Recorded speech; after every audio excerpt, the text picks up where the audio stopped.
Tough game to call. You're This welcome. line's been vacillating, but who has the edge, Tank, for you in this position? Uh, this game is close. I really can't tell you who has an edge. I feel that Yeah. Brandon Staley gave up a little bit of an edge by leaving his starters in too long, and now you may be missing Mike Williams. I believe that's a big Mhm. piece of that offensive puzzle for the Los Angeles Chargers, and I still don't understand why that actually happened, especially given the news that he already Mhm. had before that game kicked off.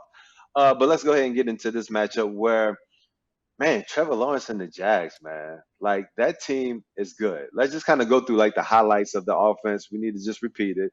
Travis Etienne has been a beast, a monster. Los Angeles Chargers defense is traditionally bad against the run, even though they've kind of shored that up over the past few weeks. So that's a matchup that we're going to be looking out for.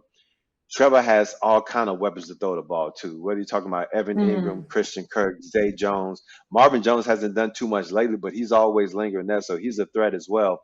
So I feel good about the weapons and Trevor being able to kind of throw the ball around.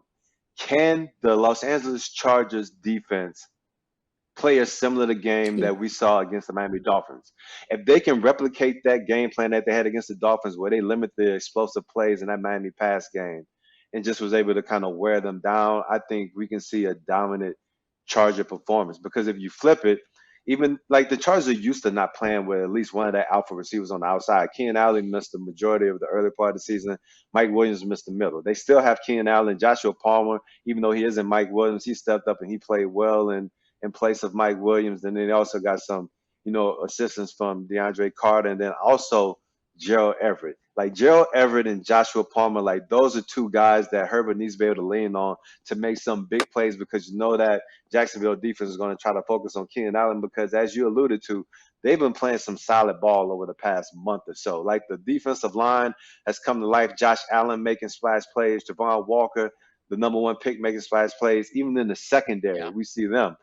Perfect example is when Dak Prescott he got picked off by Rayshon Jenkins, and he returned it for the touchdown to seal the game in overtime. And so you see all these playmakers all over the field in Jacksonville's defense. This tells me that this is going to be a close game. Mhm. So right now we see Jacksonville as what is it now? It's plus 1.5. I saw it Two creep and up to plus two. I can't pick a side on this one. I think if both of these offenses come to play, it could possibly push over. And the reason I say is this, and I'm gonna hand it over to Jared. What do we know Brandon Staley to be? Uber aggressive, like going for it on fourth downs, instead of kicking a field goal, pressing his luck, trying to get the touchdown. Peterson is the Mhm. same way. Like we've seen him make calls like that midway through the season. That's probably one of the reasons they're in the playoff right now because some of those calls he had. Yeah. So both of these coaches are uber aggressive. It could end up going against them, but it could end up having us see a sneaky shootout in this one. And in that case, seeing 47.5, you may push over. This one's going to be interesting because I looked up a stat. The last 5 times that they played in Jacksonville, Jags are 0-5 against the spread, and the Chargers' scoring margin in those games is an average of plus 16, which is pretty crazy. And if you go by those stats, I know kind of different teams at that point, but still some of the same core pieces. Like it looked like the Chargers might blow them out, but I don't think that's going to be the case with the way that the Jags defense has Mm-mm. been playing, especially over the last 5 weeks, Jared. Yeah, and Tank's point about the over, we didn't talk about the total, but the line did open 46 and a half at Westgate, and it pushed through 47, now 47 and a half. And, we talked 44, 51. That's kind of the range of those key totals. 47 is kind of the other one that is important. So the fact that it moved through 47 to 47 and a half says there's a pretty decent appetite for the over in the market, at least at the early stage.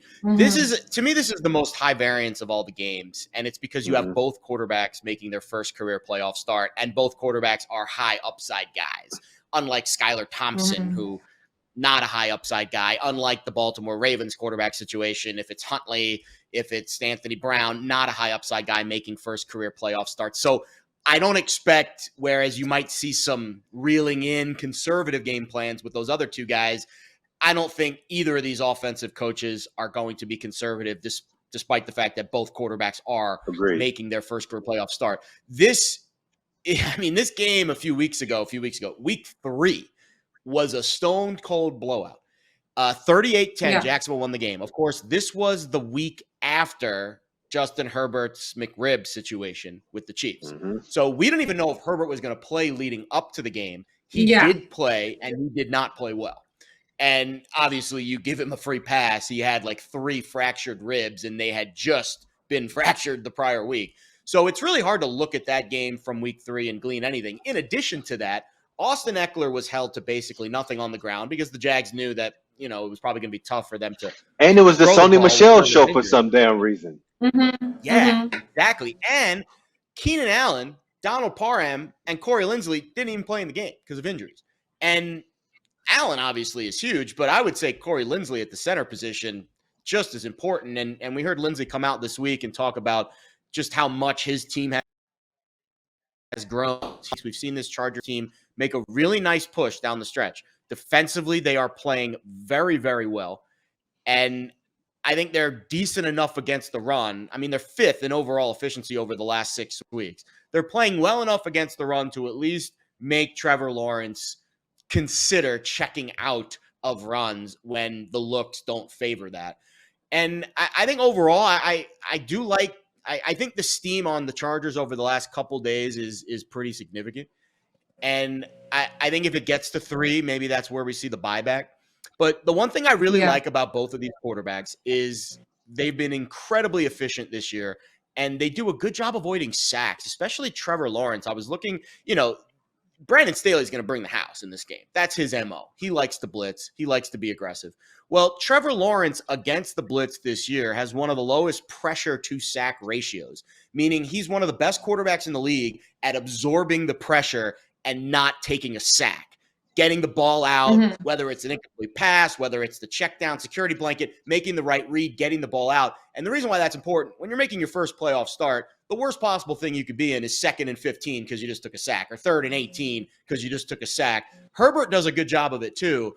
And again, this kind of speaks to why maybe we've seen some over money and why, there could be some really good offensive designs and schemes in this game. I think both quarterbacks are really game here.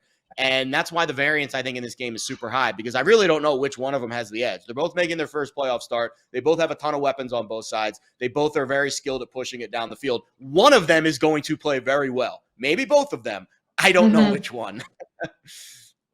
I know Jared said he had his full notebook filled with games this week. I think you basically touched on it all for that one, Jared. Like, you literally hit every single point that we could talk about. Take, do you have a follow-up?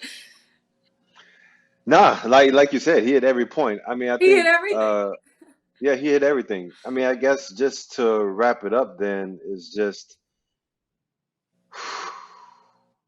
so what's the lane? What's the lane really? Like what's the conviction play in this one?